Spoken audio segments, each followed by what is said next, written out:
Hello friends, GK Prince academy में आप सभी का स्वागत है। तो हम लोग डिस्कस कर रहे थे यूपी पुलिस कांस्टेबल के प्रैक्टिस सेट का, और इसमें अगर हम बात करेंगे तो ये 10वां प्रैक्टिस सेट होगा, जो कि इस बुक का जो है लास्ट प्रैक्टिस सेट होने वाला है। इसके बाद हम यूथ का शुरुआत करेंगे, जिसमें पहला प्रैक्टिस सेट हो चुका है, और उसका जो है इसके बाद आगे से हम शुरुआत करेंगे। ठीक है, तो इसमें देखा जाएगा तो हिंदी और जीएस का पोर्शन चल रहा था, तो इसमें 75 क्वेश्चन को डिस्कस करने वाले हैं। तो चलिए इस वीडियो को शुरुआत करते हैं। सबसे पहले हम हिंदी के देखेंगे, इसके बाद हम जो है जीएस जीके करंट अफेयर के देखने वाले हैं। ठीक है, तो पहला क्वेश्चन कुछ इस तरीके से दिया गया है। और स्टार्ट करने से पहले अगर आप लोग चैनल पर नए हैं और अभी तक सब्सक्राइब नहीं किया तो चैनल को सब्सक्राइब करें, साथ साथ वीडियो को लाइक करें और अपने दोस्तों में ज़्यादा शेयर करें। ठीक है, इसके पिछले वाले वीडियो जो हैं वो उसका प्लेलिस्ट बना दिया, तो चैनल पेज पर जाकर वहाँ से देख सकते हैं। ठीक है, तो पहला क्वेश्चन दिया गया कि भाषा की लघुत्तम सार्थक इकाई इनमें से क्या होगा। ये क्वेश्चन पूछा गया है, इसमें बताना है शब्द होता है या पद होता है या ध्वन होता है या फिर वाक्य होता है। तो भाषा की सबसे छोटी इकाई जो है वो होती है ध्वन। इसका right answer C option correct है, ध्वन होता है। ठीक है, जो अगर हम बात करेंगे तो सबसे छोटी इकाई ध्वन होगी, जबकि अगर जो शब्द होता है शब्द, ठीक है, शब्द क्या है, ये भाषा की लघुत्तम सार्थक इकाई होगी। शब्द को जब वाक्य के अनुकूल बनाते हैं तब वो पद कहलाता है, और भाषा विज्ञान में जो है पद को रूप भी कहा जाता है। तो यहाँ पे आपका आंसर हो जाएगा सी ऑप्शन करेक्ट। ठीक है, नेक्स्ट क्वेश्चन देखते हैं। तो हिंदी भाषा के उद्भव और विकास का सही क्रम जो है इसमें से चुनना है, क्या हो जाएगा। तो हिंदी भाषा के उद्भव और विकास का सही क्रम की अगर हम बात करेंगे तो देखिए, सबसे पहले हिंदी भाषा का उद्भव जो शुरुआत हुआ वो संस्कृत से शुरुआत हुआ, फिर संस्कृत से कन्वर्ट होकर पाली भाषा में बोला जाने लगा, पाली से फिर प्राकृत आई, प्राकृत से अपभ्रंश आया और अपभ्रंश से फिर बोली आई। तो इस तरीके से हिंदी का जो है विकास का सही क्रम है। यह आपका आंसर जो है ए पार्ट करेक्ट हो जाएगा। ठीक है, आंसर क्या हो जाएगा, ए पार्ट इसका करेक्ट हो जाएगा। तो आंसर इसका ए पार्ट हो जाएगा। नेक्स्ट क्वेश्चन की बात करेंगे। अगला क्वेश्चन है, हिंदी की मूर्धन्य ध्वनियां कौन कौन सी है इनमें से। ठीक है, मूर्धन्य ध्वनि की बात कर रहा है, तो मूर्धन्य ध्वनि में क्या कौन कौन सी ध्वनियां आती हैं, कौन कौन से व्यंजन आते हैं। तो मूर्धन्य ध्वनि में ट ठ ड ढ जो आता है ये मूर्धन्य व्यंजन के अंतर्गत आता है। तो यहाँ पे आपका आंसर जो होगा वो बी ऑप्शन करेक्ट है। ठीक है, ट ठ ड ढ जो है ये कौन किस प्रकार की ध्वनियां हैं, तो ये मूर्धन्य ध्वनियां हैं। ठीक है, तो यूपी पुलिस कांस्टेबल के लिए बेस्ट बुक की अगर हम बात करेंगे तो चक्षु प्रकाशन के द्वारा ये निकाला गया है, जिसमें से जो है प्रैक्टिस सेट और सवाल पेपर दिया गया है।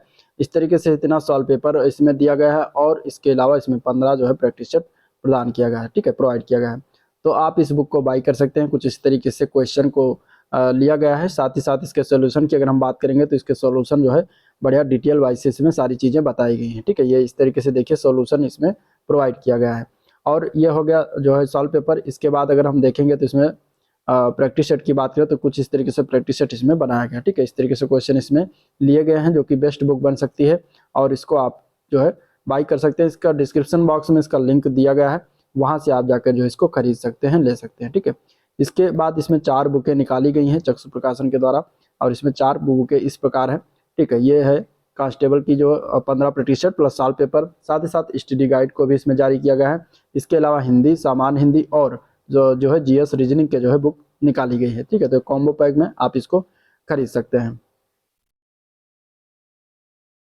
चलिए अगला क्वेश्चन देखेंगे। तो ढ़ ढ जो ध्वनियां हैं ये के विषय में कौन सा कथन शुद्ध है। ठीक है, इन दोनों ध्वनियों के विषय में कौन सा इसमें से कथन जो है शुद्ध है, ये बताना है। ठीक है, तो यहाँ पे अगर देखा जाएगा तो ये दोनों ध्वनियां जो होती हैं ये मूर्धन्य उपक्षिप्त ध्वनियां कहलाती हैं। तो यहाँ पे आपका आंसर हो जाएगा जो है बी पार्ट में जो दिया गया है ये तो सही है। ठीक है, ये दोनों ध्वनियां ना तो संस्कृत में थी ना ही हिंदी में थी, इन्हें इसलिए अपभ्रंश या फिर मराठी से जो है हिंदी में लाया गया। तो इसमें अगर हम बात करेंगे तो इसका राइट आंसर क्या हो जाएगा, तो राइट आंसर इसका बी पार्ट करेक्ट हो जाएगा। ठीक है, राइट आंसर क्या हो जाएगा, बी पार्ट इसका करेक्ट हो जाएगा। अगले प्रश्न की बात करेंगे। तो भूकंप जो है किस प्रकार की संज्ञा होती है। भूकंप भूकंप जो है ये बताना है किस प्रकार की संज्ञा है। तो भूकंप एक जातिवाचक संज्ञा के अंतर्गत आता है, आंसर बी पार्ट करेक्ट हो जाएगा। ठीक है, प्राकृतिक तत्व के नाम जो होते हैं वो सदैव जातिवाचक संज्ञा में आते हैं, तो आप इस तरीके से याद रखिएगा। भूकंप है, बाढ़ है, सूखा है, ये सभी क्या है, ज्वालामुखी, सभी जो है आपके जातिवाचक संज्ञा में आएंगे। नेक्स्ट क्वेश्चन है, नेता का स्त्रीलिंग लिंग जो है किस रूप में जो है कौन सा होता है। नेता का स्त्रीलिंग बताना है क्या होता है। तो नेता का स्त्रीलिंग हो जाएगा, अगर बात करेंगे ऑप्शन की आंसर की, तो आंसर हो जाएगा इसका ए पार्ट। ठीक है, नेत्री होता है, यहाँ पे करेक्ट आंसर ए पार्ट हो जाएगा। ठीक है, आंसर क्या हो जाएगा, ए पार्ट करेक्ट हो जाएगा। अगले क्वेश्चन की तरफ चलेंगे। तो मैं चलती थी, इसमें मैं का बहुवचन क्या होगा। ठीक है, मैं का बहुवचन इसमें पूछा गया है। तो मैं का बहुवचन की अगर हम बात करेंगे तो ये मैं जो शब्द है एक वचन उत्तम पुरुष के अंतर्गत आता है।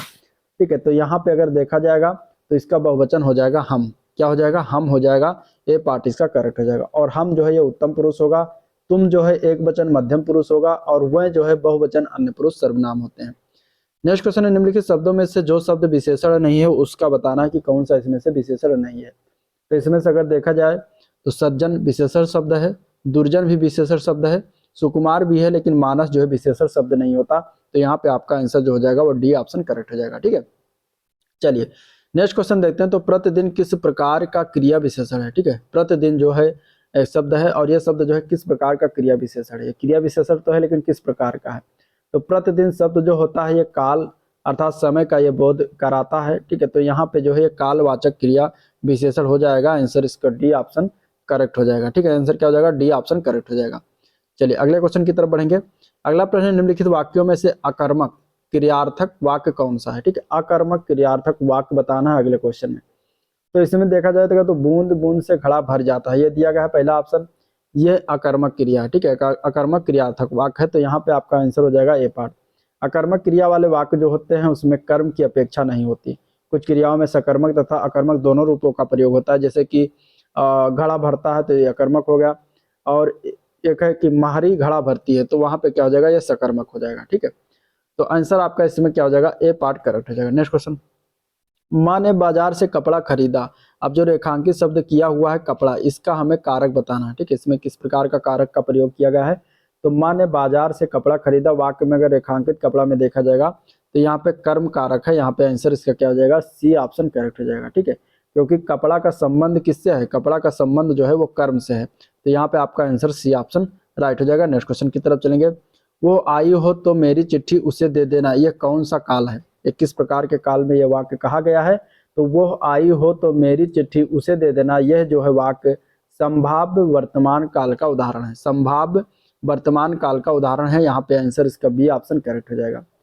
यह किस प्रकार का काल होता है? तो जब वर्तमान काल में कार्य के पूरा होने की संभावना रहे तब वहां पे संभाव्य वर्तमान काल होता है। ठीक है, तो आंसर बी पार्ट हो जाएगा। नेक्स्ट क्वेश्चन देखते हैं। तो निम्नलिखित में से कौन सा भाववाच्य का उदाहरण है? इनसे भाववाच्य की अगर हम बात करेंगे तो देखिए, भाव जिसमें भाव छलकता हो वो भाववाच्य का उदाहरण हो जाएगा।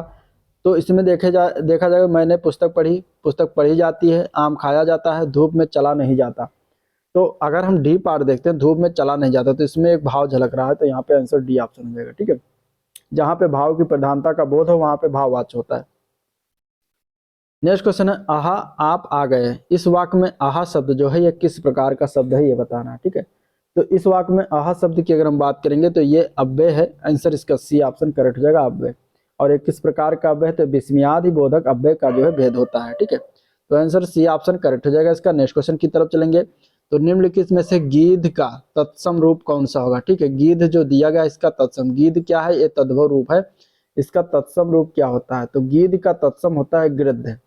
ठीक है, गृध्र होता है, जो कि आपका दिया गया है सी ऑप्शन में, तो सी ऑप्शन इसका करेक्ट हो जाएगा।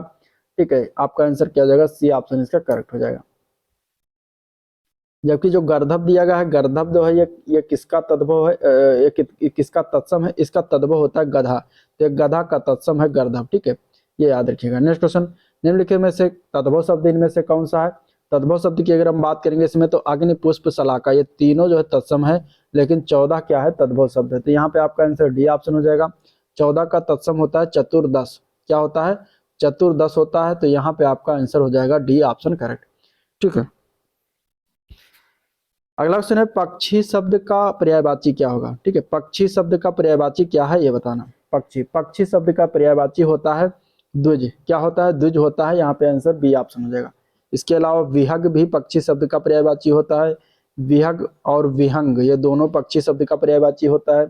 खग पक्षी शब्द का पर्यायवाची। पखेरु, ठीक है, पखेरु क्या होता है? पक्षी शब्द का पर्यायवाची होता है। परिंदा पक्षी शब्द का पर्यायवाची। पतंग भी पक्षी शब्द का पर्यायवाची। शकुंत जो होता है ये भी पक्षी शब्द का पर्यायवाची होता है। इसके अलावा एक होता है चिड़िया। ठीक है, चिड़िया भी पक्षी का ही पर्यायवाची होगा, तो यहाँ पे ये याद रखना। ठीक है, तो इतने सारे याद रखना। नेक्स्ट क्वेश्चन देखते हैं। अपसरण का विलोम क्या होगा? अपसरण का विलोम होता है अभिसरण। क्या होता है? अभिसरण होता है। आंसर ए पार्ट करेक्ट है। नेक्स्ट क्वेश्चन, असंगत यानी विलोम शब्द कौन सा इसमें से गलत है ये बताना है। घात का प्रतिघात विलोम होता है। प्रसारण का संकुचन विलोम होता है, संकुचन जो है विलोम होता है। शाश्वत का सदैव जो दिया गया है ये जो है गलत विलोम है। ठीक है, शाश्वत का होता है क्षणिक। क्या होता है? क्षणिक विलोम होता है। तो यहाँ पे आपका आंसर हो जाएगा सी पार्ट। हमें गलत वाला ऑप्शन बताना था तो गलत सी पार्ट करेक्ट हो जाएगा। बाकी खग का मृग जो है क्या होता है? विलोम होता है। इनमें से कौन सा शब्द मद का समानार्थी नहीं है? मद, मद का समानार्थी की अगर हम बात करेंगे तो इसमें क्या हो जाएगा? तो देखिए, शिथिल शब्द जो दिया गया है इसका अर्थ होता है ढीला। क्या अर्थ होता है? ढीला होता है। शिथिल का अर्थ क्या होता है? ढीला होता है। और ये अगर हम देखेंगे तो मद का समानार्थी नहीं होता। तो यही आपका आंसर हो जाएगा ए पार्ट। बाकी मध्य, गर्भ, नशा और ये सभी क्या है? ये मद के समानार्थी हैं। ठीक है, तो यहाँ पे आपका आंसर ए पार्ट हो जाएगा। शिथिल जो होता है ये मद का समानार्थी नहीं होता। नेक्स्ट क्वेश्चन है, निम्नलिखित में से अनेकार्थी शब्द पहचान कर चिन्हित करना है इनमें से। ठीक है, कौन एक अनेकार्थी समूह है जो शब्द समूह है जिसको इसमें प्रयोग किया गया है? तो वो सभी की अगर हम बात करेंगे तो इसमें अंग, अवयव, अंश और शरीर, ये तीनों, ये चारों जो है क्या है? एक दूसरे के समान जो है अनेकार्थी शब्द है। तो ये अनेकार्थी शब्दों का समूह हो जाएगा। यहाँ पे आंसर बी ऑप्शन करेक्ट हो जाएगा। ठीक है, अगले क्वेश्चन की बात करेंगे तो राज्य द्वारा निकाला गया आधिकारिक आदेश वाक्यांश के लिए शब्द क्या प्रयोग किया जाता है? तो राज्य के द्वारा निकाला गया आधिकारिक आदेश जो है इसके लिए प्रयोग करते हैं अध्यादेश। तो आंसर इसका बी ऑप्शन करेक्ट है। अगला क्वेश्चन है, वह राजकीय धन जो किसानों को सहायतार्थ दिया जाता है उसके लिए उचित शब्द का चयन करिए। तो वह राजकीय धन जो किसानों को सहायतार्थ दिया जाता है वो तकावी होता है। यहाँ पे आंसर बी पार्ट करेक्ट हो जाएगा। ठीक है, नीचे दिए गए वाक्य के लिए सही मुहावरा बताया। तो युवकों को क्या होने पर ही विवाह करना चाहिए? तो इसमें से अगर देखा जाए तो इसको यहाँ पे भरेंगे कौन सा मुहावरा इसके लिए सुटेबल होगा? तो अपने पैरों पर खड़ा होना, ये मुहावरे का अर्थ जो है अगर इसमें हम इस वाक्य में लगाएंगे तो यहाँ पे आपका आंसर हो जाएगा जो है सी पार्ट, युवकों को अपने पैरों पर खड़े होने पर ही विवाह करना चाहिए। तो यहाँ पे आंसर सी ऑप्शन करेक्ट हो जाएगा। ठीक है, इसका मतलब क्या होता है? इसका अर्थ होता है स्वावलंबी होना। क्या होता है इसका अर्थ? स्वावलंबी होना। इसका अर्थ ये होता है स्वावलंबी होना। नेक्स्ट क्वेश्चन की बात करेंगे तो का बरखा जब कृषि सुखाने, ये तब कहा जाता है जब कोई क्या हो। तो ये वाक्य कब कहते हैं? तो इसको हम जब कहते हैं जब कोई काम समय पर ना हो, तो उसको हम क्या कहेंगे? का बरखा जब कृषि सुखाने, यानी कि कृषि यानी कि खेती सूखने के बाद अगर वर्षा हो रही है तो उसका क्या मतलब, उसका क्या अर्थ है? तो इसका मतलब कि समय से काम ना हो। तो वहां पे आंसर हो जाएगा ए पार्ट। ठीक है, द्रौपदी का चीर, इसका क्या अर्थ है? तो द्रौपदी का चीर मीन्स इस मुहावरा है, इस मुहावरे का अर्थ होता है कभी ना समाप्त होना। ठीक है, कभी समाप्त ना होना। तो यहाँ पे आंसर सी ऑप्शन करेक्ट हो जाएगा। मनुजात और मनुजाद का अर्थ बताना। मनुजात और मनुजाद का अर्थ बताना है। इसका अर्थ क्या होगा? तो मनुजात जो दिया गया है इसका अर्थ होता है मनुष्य। ठीक है, मनुष्य जात। और जो मनुजात दिया गया है उसका अर्थ क्या होता है? मनुपुत्र होता है। तो मनुजात, ठीक है, मनुजात का अर्थ होता है मनुष्य और मनुपुत्र होता है। और मनुजात जो दिया गया है इसका अर्थ नरभक्षक या फिर राक्षस होता है। तो यहाँ पे आपका आंसर क्या हो जाएगा? आंसर जो हो जाएगा वो सी ऑप्शन हो जाएगा। ठीक है, मानव और राक्षस। अगला क्वेश्चन है, परिक्रमा में उपसर्ग कौन सा है? तो उपसर्ग की अगर हम बात करेंगे तो कोई मूल शब्द है वो उपसर्ग कहाँ पर लगता है? तो मूल शब्द के पहले जो लगता है उसको हम कहते हैं उपसर्ग, और मूल शब्द के जो बाद लगता है उसको हम कहते हैं प्रत्यय। ठीक है, तो यहाँ पे आप बताइए कि इसमें उपसर्ग क्या लगा है परिक्रमा में? तो परिक्रमा में उपसर्ग की बात करेंगे तो यहाँ पे परि उपसर्ग लगा हुआ है। आंसर डी ऑप्शन करेक्ट हो जाएगा।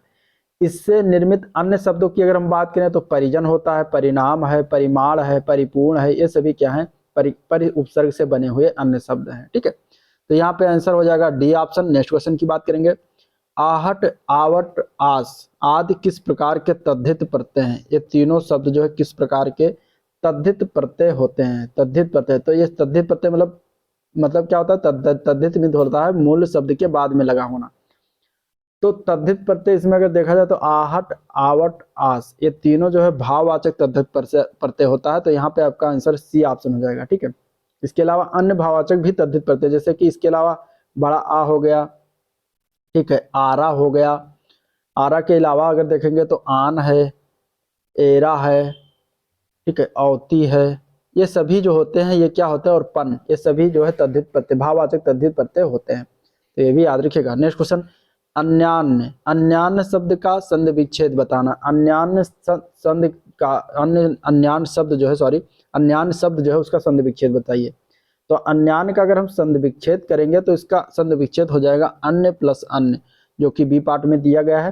तो यहाँ पे अन्य प्लस अन्य मिलकर अन्यान्य बन रहा है और ये किस प्रकार की संधि हो जा रही है, तो ये दीर्घ स्वर संधि है। कौन सी संधि है, तो दीर्घ स्वर संधि का यह उदाहरण है। तो यहाँ पे आपका आंसर हो जाएगा बी पार्ट। ठीक है, नेक्स्ट क्वेश्चन है इत्यादि शब्द में कौन सी संधि है। इसका आंसर क्या हो जाएगा, तो इत्यादि की अगर हम संधि विच्छेद करेंगे तो ये बनता है इति प्लस आदि। यहाँ पे छोटी ई और बड़ा ई मिलके या हो रहा है, बाद में इत्यादि बन रहा है ना। तो यहाँ पे अगर देखा जाएगा तो ये यड़ संधि का उदाहरण हो जाएगा। आंसर क्या हो जाएगा, ए पार्ट यड़ संधि का उदाहरण है। ठीक है, अगला क्वेश्चन है गुरुदेव शब्द में कौन सा समास है। गुरुदेव में समास की बात करेंगे तो गुरुदेव में कर्मधारय समास होता है। यहाँ पे आंसर डी ऑप्शन हो जाएगा, कर्मधारय समास। ठीक है, इसका विग्रह क्या होगा, गुरु रूपी देव, गुरु रूपी देव। तो यहाँ पे आंसर डी ऑप्शन इसका करेक्ट हो जाएगा। नेक्स्ट क्वेश्चन की बात करेंगे तो संरचना के आधार पर किए गए वाक्य के वर्गीकरण में इनमें से कौन सा प्रकार नहीं होता। तो वाक्यों का वर्गीकरण जब हम संरचना के आधार पर करते हैं तो इनमें से अगर देखा जाएगा तो देखिए संरचना के आधार पर वाक्य के तीन भेद होते हैं। कितने भेद होते हैं, तीन भेद होते हैं। कौन कौन से होते हैं, पहला होता है सरल वाक्य, दूसरा कौन सा होता है मिश्र वाक्य, तीसरा कौन सा होता है, तीसरा हो जाता है संयुक्त वाक्य। तो ये तीन प्रकार होते हैं संरचना के आधार पर वाक्य के भेद। ठीक है, तो यहाँ पे जो दिया गया आज्ञार्थक वाद ये इसका प्रकार नहीं होगा, तो यहीं पर आपका आंसर हो जाएगा D option, sorry C option correct. ठीक है, नेक्स्ट क्वेश्चन की अगर हम बात करेंगे तो नेक्स्ट क्वेश्चन क्या है, इनमें से त्रुटिपूर्ण वाक्य या वाक्यांश कौन सा है। हमारी दुग्धशाला में शुद्ध गाय का घी बिकता है, मिलावट सिद्ध करने पर 5,000 रुपए का पुरस्कार प्राप्त किए करें, कोई त्रुटि नहीं। यहाँ पे कहाँ पे गलती किया गया है, तो अगर हम ए पार्ट में देखेंगे तो यहाँ पे क्या दिया गया है कि शुद्ध गाय का घी बिकता है, तो यहाँ पे यही पर गलती किया गया है। यहाँ होना चाहिए था हमारी दुग्धशाला में गाय का शुद्ध घी बिकता है, गाय का शुद्ध घी बिकता है, ये शुद्ध शब्द यहाँ पे होना चाहिए था। तो त्रुटि कहाँ पर है, ए पार्ट में त्रुटि है, तो आंसर ए पार्ट हो जाएगा। नेक्स्ट क्वेश्चन, निम्नलिखित में से शुद्ध वर्तनी वाला शब्द कौन सा है इसमें से। इसका आंसर क्या होगा, इसका आंसर क्या हो जाएगा, तो इसके आंसर की अगर हम बात करेंगे तो जो डी पार्ट में लिखा हुआ है उच्छृंखल, ये जो है शुद्ध रूप से लिखा हुआ है, बाकी सारे गलत हैं, तो आंसर डी ऑप्शन हो जाएगा। अब गद्यांश से गद्यांश को पढ़ के 36-37 क्वेश्चन के उत्तर देना है। तो गद्यांश कुछ इस तरीके से दिया गया है, आप लोग पढ़िएगा। हम क्वेश्चन की तरफ चलते हैं। पहला क्वेश्चन है गद्यांश से कि उपयुक्त अवतरण का उपयुक्त शीर्षक बताना है। अब अगर आप इस गद्यांश को पढ़ेंगे तो आप समझ पाएंगे कि गद्यांश किसके बारे में कहा गया है। तो ये गद्यांश जब पढ़ेंगे तो आपको पता चलेगा कार्य तत्परता के बारे में बातें कही गई हैं, तो इसका शीर्षक भी कार्य तत्परता ही हो जाएगा। नेक्स्ट क्वेश्चन है जीवन में सफल सिद्ध होने के लिए आवश्यक उपादानों में से एक प्रमुख उपादान क्या है इनमें से। तो गद्यांश को पढ़ने के बाद आपको इसमें पता चला जाएगा कि जीवन में सफल सिद्ध होने के लिए आवश्यक उपादानों में से एक प्रमुख उपादान तत्परता होती है। तो तत्परता यहाँ पे आंसर डी ऑप्शन करेक्ट हो जाएगा। अब क्वेश्चन जीके से देखेंगे। नवंबर 2023 में भारतीय राष्ट्रीय भुगतान निगम यानी कि एनपीसीआई ने किसे यूपीआई सेफ्टी एम्बेसडर नियुक्त किया है। तो यूपीआई सेफ्टी एम्बेसडर जो है बनाया गया है, ये किस बॉलीवुड अभिनेता को बनाया गया है। तो ये बनाया गया है पंकज त्रिपाठी को। यहाँ पे आंसर हो जाएगा सी ऑप्शन। ठीक है, आंसर क्या हो जाएगा, सी ऑप्शन करेक्ट हो जाएगा। इन्हें जो है किसका एम्बेसडर बनाया गया, तो यूपीआई सेफ्टी का एम्बेसडर बनाया गया है। नेक्स्ट क्वेश्चन, निम्नलिखित में से कौन सही सुमेलित है। बखीरा वन्यजीव अभ्यारण्य कहाँ पर है, तो इसमें दिया गया है उन्नाव। दूसरा ओखला पक्षी अभ्यारण्य ललितपुर दिया गया है। सांडी पक्षी अभ्यारण्य हरदोई दिया गया है। महावीर स्वामी वन्य जीव पक्षी अभ्यारण्य बस्ती दिया गया है। इसमें से कौन सा एक सही है, तो बखीरा वन्य जीव अभ्यारण्य की अगर हम बात करेंगे तो ये संत कबीर नगर में है स्थित है, जो कि उन्नाव दिया गया था, तो ये आपका गलत हो जाएगा, ये संत कबीर नगर में स्थित है। ठीक है, ओखला पक्षी विहार या ओखला पक्षी अभ्यारण्य की अगर हम बात करेंगे तो ये गौतम बुद्ध नगर में स्थित है, गौतम बुद्ध नगर। यहाँ पे दिया गया था ललितपुर, जो कि गलत दिया गया था। ठीक है, सांडी पक्षी अभ्यारण्य की बात करेंगे तो ये आपका हरदोई में है, तो ये सही है।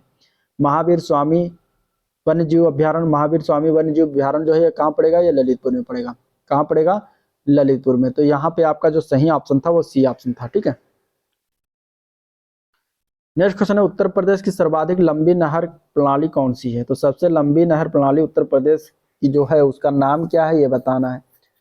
तो सबसे लंबी नहर प्रणाली की अगर हम बात करेंगे तो वो है शारदा नहर। आंसर बी पार्ट करेक्ट हो जाएगा, शारदा। ठीक है, आंसर क्या हो जाएगा, बी पार्ट शारदा। इस नहर का उद्गम स्थल जो है उत्तराखंड नेपाल सीमा पर स्थित बनवासा के निकट हुआ है। तो यहाँ पे आंसर बी पार्ट करेक्ट हो जाएगा। उत्तर प्रदेश में तेल शोधक कारखाना स्थित है, ये कहाँ पर स्थित है? तो उत्तर प्रदेश में तेल शोधक कारखाना जो है मथुरा में स्थित है। यहाँ पे आंसर डी ऑप्शन करेक्ट हो जाएगा, मथुरा। भारत का पहला ई वेस्ट इको पार्क कहाँ स्थापित किया जाएगा? तो भारत का पहला ई वेस्ट इको पार्क जो है ये स्थापित किया जा रहा है जो है कहाँ पर? नई दिल्ली में। तो यहाँ पर आंसर आपका सी ऑप्शन करेक्ट हो जाएगा, ठीक है। नेक्स्ट क्वेश्चन, कोणार्क का सूर्य मंदिर किसने बनवाया था? तो कोणार्क जो कि ये पुरी में स्थित है, ठीक है। पुरी कहाँ है? उड़ीसा में। तो उड़ीसा के पुरी में स्थित कोणार्क का जो सूर्य मंदिर है ये नरसिंह देव बर्मन प्रथम के द्वारा बनवाया गया था। तो नरसिंह देव बर्मन प्रथम चोडगंग के द्वारा बनवाया गया था। तो यहाँ पे आंसर बी पार्ट हो जाएगा। कब बना था? तो 13वीं शताब्दी में यह मंदिर बनवाया गया था। इस मंदिर के चारों ओर पत्थर तरासे हुए 12 जोड़ी यानी कि 24 पहिए जो है बनाए गए हैं, निर्माण किए गए हैं।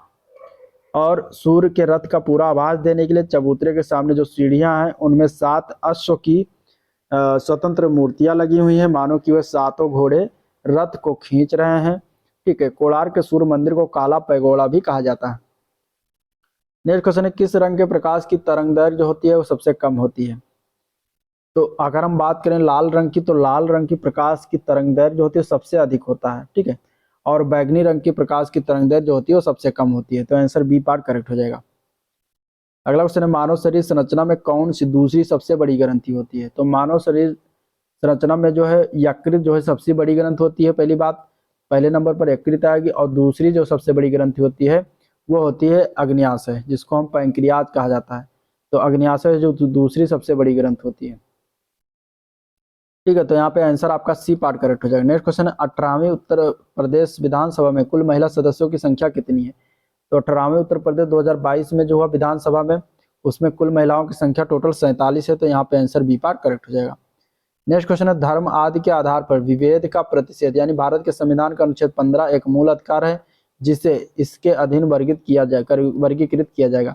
जो अनुच्छेद 15 है, विभेद धर्म जात आदि के आधार पर विभेद का प्रतिषेध जो है एक मूल अधिकार अनुच्छेद 15 में, ये किसके अधीन जो है वर्गीकृत किया जाएगा? तो ये अगर हम बात करेंगे तो समता के अधिकार के अंतर्गत आता है। तो यहाँ पे आंसर डी ऑप्शन करेक्ट हो जाएगा। समता के अधिकार के अंतर्गत अनुच्छेद 14 से लेकर अनुच्छेद 18 तक के मूल अधिकार सम्मिलित होते हैं, ठीक है। और मूल अधिकार जो है भारत के संविधान का वो कहाँ से लिया गया, किस देश के संविधान से प्रेरित है? तो अमेरिका के संविधान से प्रेरित है।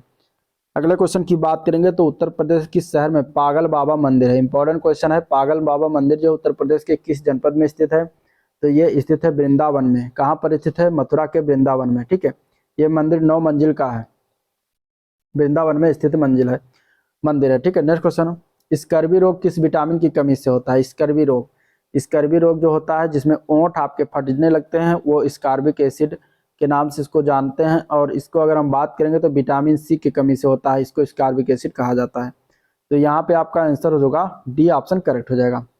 अगले प्रश्न की बात करेंगे तो उत्तर प्रदेश स्वामी विवेकानंद ऐतिहासिक पर्यटन यात्रा योजना उत्तर प्रदेश सरकार द्वारा किसके लिए आरंभ किया गया है? ठीक है, जो ये चलाया गया है योजना स्वामी विवेकानंद ऐतिहासिक पर्यटन यात्रा योजना, ये किसके लिए प्रारंभ किया गया है?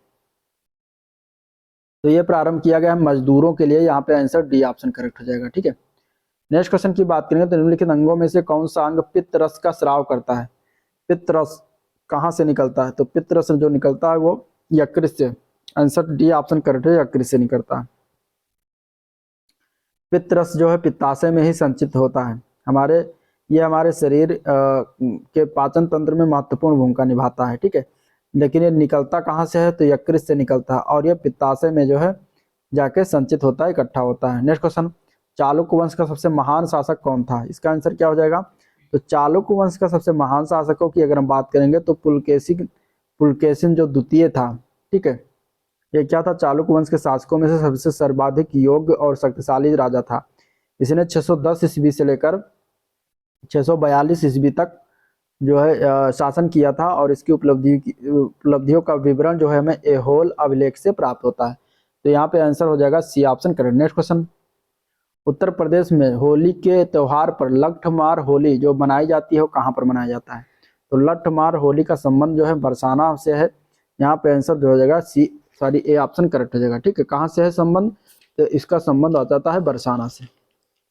अगले क्वेश्चन की बात करेंगे तो अगला प्रश्न दिया गया है, कि राज्य के खर्च पर जो है हज की व्यवस्था करने वाला पहला भारतीय शासक कौन था। तो राज्य के खर्च पर हज की व्यवस्था करने वाला पहला भारतीय शासक जो था वो था फिरोज शाह तुगलक। कौन था? फिरोज शाह तुगलक था। यहाँ पे आंसर बी पार्ट करेक्ट हो जाएगा। ठीक है। बांग्लादेश की स्थापना किस वर्ष हुई थी? तो बांग्लादेश की स्थापना हुआ था 1971 में। यहाँ पे आंसर ए पार्ट हो जाएगा। ये पाकिस्तान से पूर्वी पाकिस्तान अलग होकर एक देश बना था जो बांग्लादेश के नाम से जाना जाता है। ठीक है, तो यहाँ पे आंसर ए पार्ट हो जाएगा। नेक्स्ट क्वेश्चन, निम्न में से कौन सा राष्ट्रीय उद्यान अभ्यारण्य राजस्थान में नहीं है? इनमें से तो इसमें से अगर देखा जाए तो रणथंभौर ये पड़ता है राष्ट्रीय उद्यान, सरिस्का भी पड़ता है, जय समंद वन्यजीव अभ्यारण्य ये भी पड़ता है, राजा जी नेशनल पार्क जो है ये आपका कहाँ, ये राजस्थान में नहीं पड़ता। ये कहाँ पर पड़ता है? तो ये उत्तराखंड में पड़ता है। ठीक है, तो ये आपका आंसर हो जाएगा डी ऑप्शन। नेक्स्ट क्वेश्चन है, उत्तर प्रदेश दिवस कब मनाया जाता है? तो उत्तर प्रदेश दिवस हर वर्ष मनाते हैं हम 24 जनवरी को। यहाँ पे आंसर सी पार्ट हो जाए। ये कब से मनाया जाने लगा? तो 2018 से इसको मनाया जा रहा है। तो आंसर इसका सी ऑप्शन करेक्ट हो जाएगा। ठीक है, नेक्स्ट क्वेश्चन देखते हैं, निम्नलिखित में से किसके पास भारतीय सुरक्षा बलों पर सर्वोच्च कमान प्राप्त है? इनमें से किसके पास भारतीय सुरक्षा बलों का सर्वोच्च कमान जो है उन्हें प्राप्त है? तो यहाँ पे अगर देखा जाएगा तो भारत के राष्ट्रपति को प्राप्त होता है। यहाँ पे डी पार्ट करेक्ट हो जाएगा। लोकसभा आयोजित करने के लिए अपेक्षित कोरम क्या है? तो लोकसभा आयोजित करने के लिए अपेक्षित कोरम की अगर हम बात करेंगे तो 1/10 होना चाहिए। ठीक है, क्या होना चाहिए? तो ये संविधान का अनुच्छेद 100 का 3 है। उसमें कहा गया है कि संसद के प्रत्येक सदन यानी कि लोकसभा और राज्यसभा की कार्यवाही आयोजित करने के लिए अपेक्षित गणपूर या फिर कोरम कुल सदस्य संख्या का कितना हो चाहिए? 1/10 होना चाहिए। ठीक है, नेक्स्ट क्वेश्चन है, उत्तर प्रदेश में प्रथम विकलांग विश्वविद्यालय कहाँ पर स्थापित किया गया है? तो ये स्थापित किया गया है चित्रकूट में। यहाँ पे आंसर बी पार्ट करेक्ट हो जाएगा।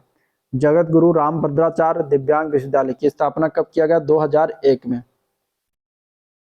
तो आंसर आपका क्या हो जाएगा? आंसर इसका बी पार्ट हो जाएगा और ये उत्तर प्रदेश में विकलांगों के लिए स्थापित प्रथम विश्वविद्यालय है। ठीक है, अगला क्वेश्चन है, उत्तर प्रदेश के कुल स्मार्ट सिटी योजना में सम्मिलित जिले कितने हैं? तो उत्तर प्रदेश की स्मार्ट सिटी में अगर देखा जाए तो टोटल 12 जिले सम्मिलित हैं। यहाँ पे आंसर ए पार्ट करेक्ट हो जाएगा। अगले क्वेश्चन की बात करेंगे तो भारत में किसके सुझाव पर सरकार द्वारा कृषि फसलों का न्यूनतम समर्थन मूल्य यानी कि एमएसपी जारी किया जाता है? तो एमएसपी जो जारी करता है ये जारी किया जाता है किसके सुझाव पर? तो ये जारी होता है कृषि लागत और मूल्य आयोग के सुझाव पर। तो यहाँ पे आंसर डी ऑप्शन करेक्ट हो जाएगा। अगले क्वेश्चन की बात करेंगे तो उत्तर प्रदेश के बजट 2023-24 में मुख्यमंत्री कन्या सुमंगला योजना के लिए कितनी राशि का प्रावधान किया गया है?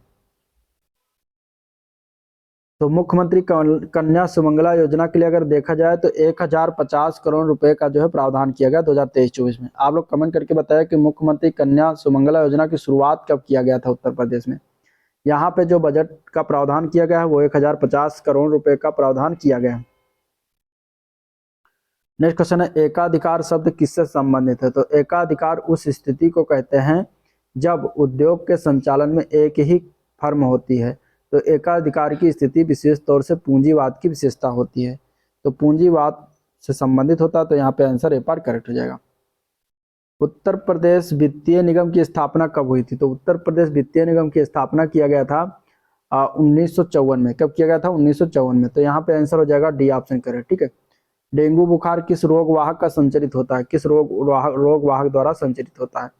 तो ये होता है एक वायरस के द्वारा। ठीक है, एक प्रकार के वायरस से संक्रमण होता है जिसे क्यूलेक्स फैटिंगेंस, एडीज एल्बोपिक्टस और एडीज एजिप्टी नामक मच्छर जो मादा मच्छर होते हैं वो फैलाते हैं।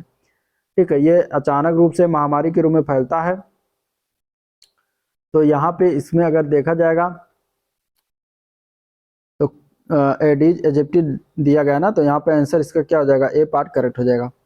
दो नदियों के बीच उपजाऊ भूमि को क्या कहा जाता है? तो दो नदियों के बीच उपजाऊ भूमि को हम क्या कहते हैं ये बताना। ठीक है, उपजाऊ भूमि को, दो नदियों के बीच की उपजाऊ भूमि को क्या कहा जाता है? तो दो नदियों के बीच की उपजाऊ भूमि को हम दो आब कहते हैं, दो आब। ठीक है, तो यहाँ पे आंसर सी ऑप्शन हो जाएगा, दो आब। अगला क्वेश्चन है, कौन सा पर्वत हिमालयी श्रृंखला का अंग नहीं है इनमें से? तो हिमालयी श्रृंखला के अंग की अगर हम बात करेंगे तो इसमें नंदा देवी, कॉमेट, काराकोरम ये तीनों आते हैं, लेकिन अरावली इससे अलग है। तो यहाँ पे आंसर ए पार्ट करेक्ट हो जाएगा। उत्तर प्रदेश में कोयले के भंडार कहाँ पर पाया जाता है? तो उत्तर प्रदेश के सोनभद्र जिले में सिंगरौली क्षेत्र में जो है कोयला का भंडार पाया जाता है। तो आंसर इसका क्या हो जाएगा? C option. सिंगरौली क्षेत्र कहाँ पड़ता है? सोनभद्र जिले में। ठीक है, तो यहाँ पे कोयला भंडार मिलता है, तो आपका आंसर हो जाएगा इसमें सी ऑप्शन करेक्ट। भारतीय मानक समय किस रेखांश पर अपनाया जाता है? तो भारतीय मानक समय जो है ये 82 डिग्री 5 मिनट पूर्वी देशांतर पर जो है रेखांश पर अपनाया गया है। तो और ये कहाँ से गुजरता है? तो ये इलाहाबाद के नैनी से होकर गुजरता है। ठीक है, तो ये भी याद रखिएगा। और ये ग्रीनविच समय से 5 घंटा 30 मिनट आगे भी है।